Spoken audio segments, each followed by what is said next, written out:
AFR Talk. You're listening to Focal Point with Brian Fisher. Focal Point with Brian Fisher.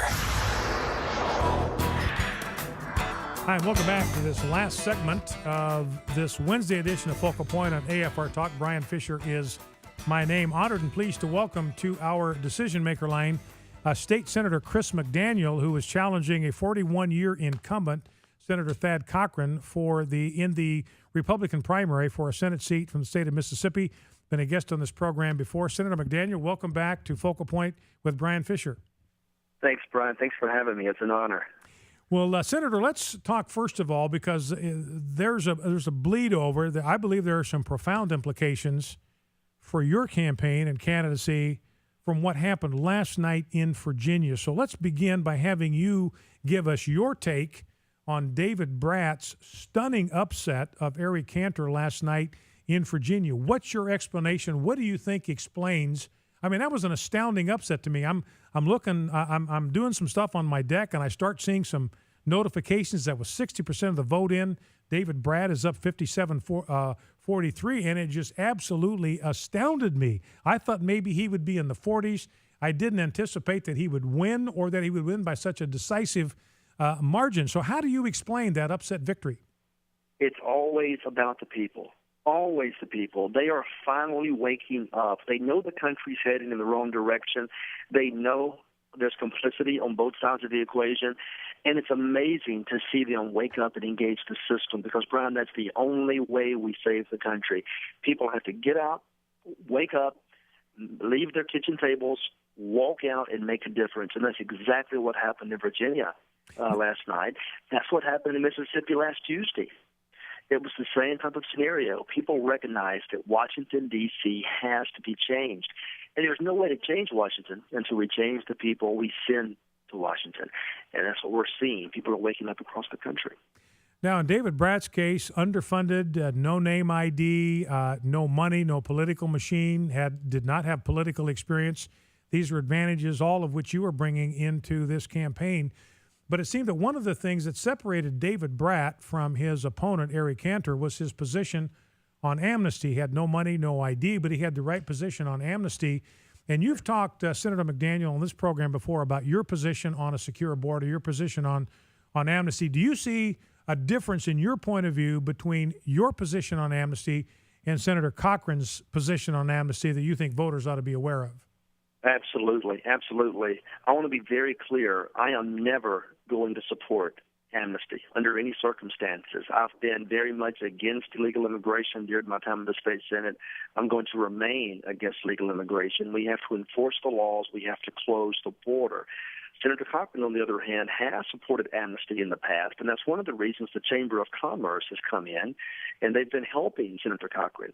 They see Senator Cochran as a vote for amnesty. And one of the reasons they can count on him, he's had 2 votes where he had a chance to help build a border fence. He's voted twice against building a border fence. Senator Cochran's record on illegal immigration is not a good one. And so to that extent, he's very much like Cantor. And he and I just disagree on those issues very strongly.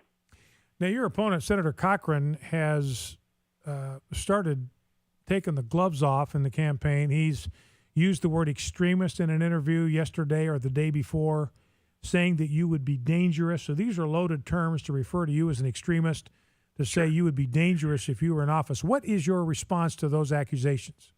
I am a 2-term state senator. I have been fighting the fight for conservatism for 7 years, and there's nothing about my positions that are extreme or dangerous. I find it fascinating. He would never use those terms toward Barack Obama, even though we know Barack Obama very well is extreme. Here's the thing, right? There is nothing extreme about wanting to balance the budget. Nothing. There is nothing dangerous about wanting to adhere to the Constitution of the United States. There's nothing radical or dangerous about traditional values and family values. These are the things that conservatives believe very, very strongly in. And you know what? We're going to fight for those things. It doesn't matter what he calls me. It doesn't matter what kind of accusations he makes toward me. I'm a raving conservative. I'm going to stand my ground. I'm going to fight for what I believe. And that's one of the reasons Mississippians are going to send me to Washington, D.C., because we've had enough silent. Senator Cochran's been silent for 42 years, but never more so than when Barack Obama became president.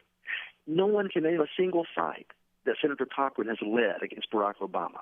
No one can name a single time that he's raised his voice in defense of our Constitution against the liberal agenda. I'm going to Washington to fight for conservatism. It doesn't matter what he calls me. I know who I am. I know what my record is, and I'm very proud to say I'm a conservative. You know, one of the things that struck me, Senator McDaniel, is now for the third time, Senator Cochran has said he really doesn't know anything about the Tea Party. I was kind of stunned the first time he admitted that, because that was 5 years after the Tea Party had launched, and he admitted he didn't know anything about it. Then, and I thought, well, surely his staff will get hold of him, make him aware of what the Tea Party is, what they stand for, what they do, where they come from, why they exist. But then a second time he admitted he didn't know anything about the Tea Party. And then just this week, a third time he said he didn't know anything about the Tea Party. And it strikes me, just from an objective observer, it sounds to me like a political official who's really kind of lost touch with the grassroots constituency in his home state. Yes, sir, I think that's very accurate. He's almost never in the state of Mississippi. He's never around the people. He never holds town halls. He never answers questions. Here lately, he's been avoiding the press for the most part. What he needs to do is to come home and be around the people and learn about what Mississippi conservatism really is. Conservatives and the Tea Party, they've been an instrumental part of the political landscape for years now. For him not to know that is frankly alarming. He needs to know who Mississippians are, not only from the Tea Party, but just the Republicans, just other conservative movements out there within our state. He doesn't appear to have a knowledge of much of that, and that's because he's become more a part of Washington than he is a part of Mississippi.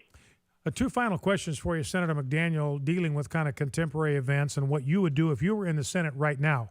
If you were in D.C. instead of Senator Cochran, how would you be positioning yourself, number one, on the issue of these children that are in these military bases, this flood of illegal immigrant children that have come across our borders, are now being housed in military bases and other kind of detention centers. They're bringing infectious diseases in with them. They're 16, 17 years old. They're having kind of unsupervised sex in these warehouses that were never designed for people. What would be the solution you would be pursuing as a senator to this disastrous humanitarian problem? One of the cornerstones of our country and our Constitution is that we are a nation of laws.